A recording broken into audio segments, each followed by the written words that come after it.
Hello students. So today we are going to start with standard 6th subject science lesson number 13, that is sound. So students, as you all know, in the previous lesson we had finished with the first half of our lesson. Now in this session we are going to continue the another half of our lesson.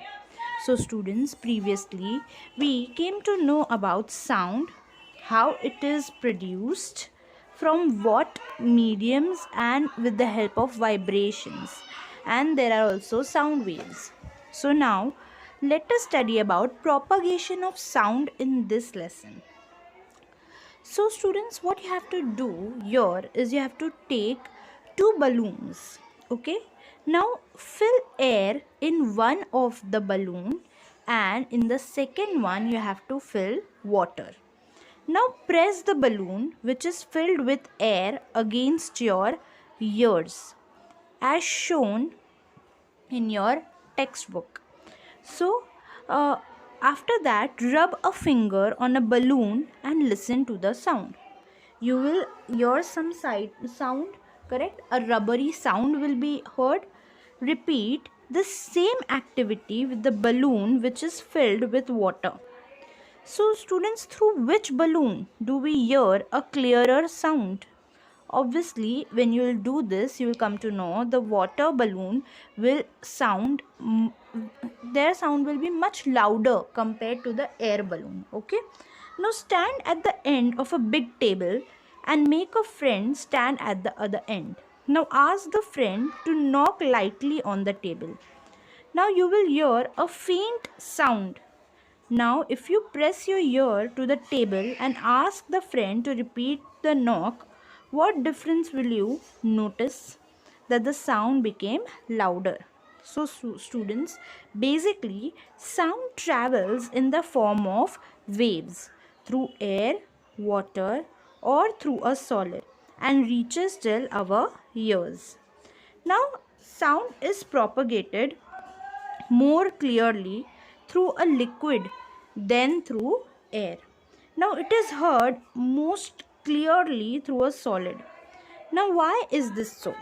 Because of the transmission of sound. Students, transmission of sound occurs when different speed through different mediums.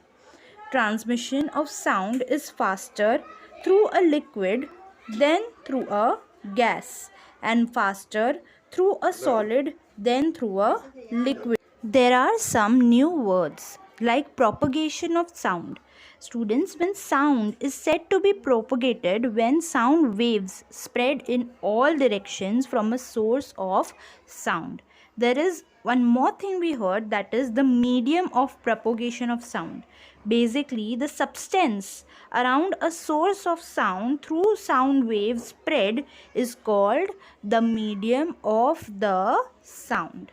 Understood this much? Now moving next to our next topic, that is noise pollution.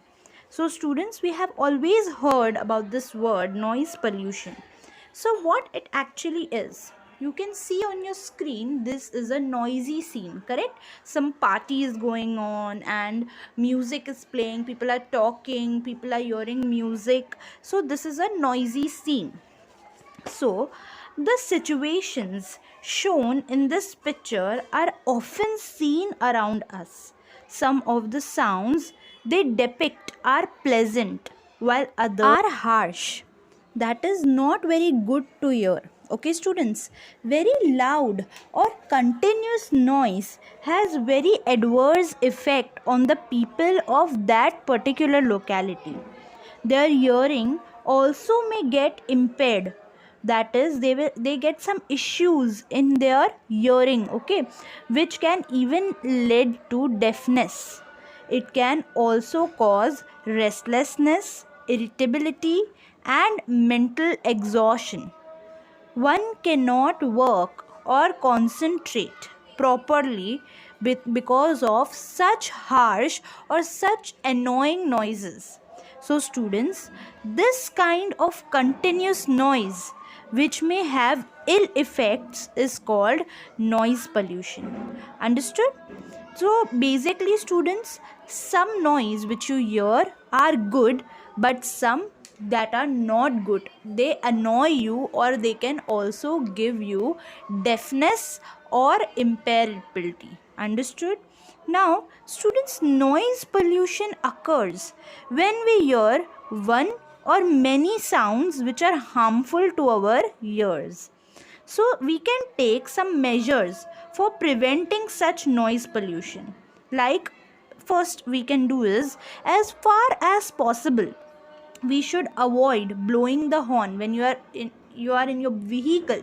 You should avoid honking, or you should avoid using your horn much. Second, you can do is, the volume of the TV or the radio in the house should be restricted to those watching the program. You should not put it on such a loud volume that the whole building is hearing. That you feel that it looks cool, but no, it is harmful to other people as well as you. Okay. Third, you can do is, vehicles should be maintained properly to reduce the unnecessary sound they produce. For example, if you're having a bike or a car, you should repair it, or you should maintain it time to time, so that when you start it or when you try to start it, the engines does not give those unpleasant sounds. Fourth, you can do is, factories, airports, railway station and bus stands should be located at the proper distance.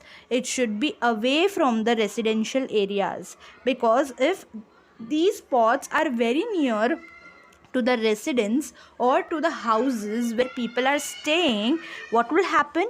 The noise will constantly be coming from these particular spots, and they will again bring the noise pollution throughout the area, and the people who are staying in that particular area will have to face these noise pollutions. Also, students, some of the sounds that we enjoy can be a nuisance for others. So you should always, when you put some noise or when you are listening to something, you should keep in mind that not every noise is as good for everyone around you. Now, students, believe it or not, there are birds like the robin and the woodcock. These birds can recognize the sound of even an earthworm which is in the soil, and they find their prey. What do you mean by finding their prey? Means they also need things to eat. So these birds live on these insects. So how they find these insects in the soil? By hearing their sound. This is because their hearing organs are very sensitive. Even you can say, even a pin, when a pin falls down, they can hear it. Why? Because their hearing organs are so much sensitive. Some species of grasshopper also produces a sound by rubbing their legs together while flying in the air. When they fly, when some species of grasshopper, when they fly, they rub their legs and the sound is produced. The flapping of the wings of the bee or the mosquito also produces a humming sound. So students, here we finished with our lesson of sound. I hope you must have heard such sounds.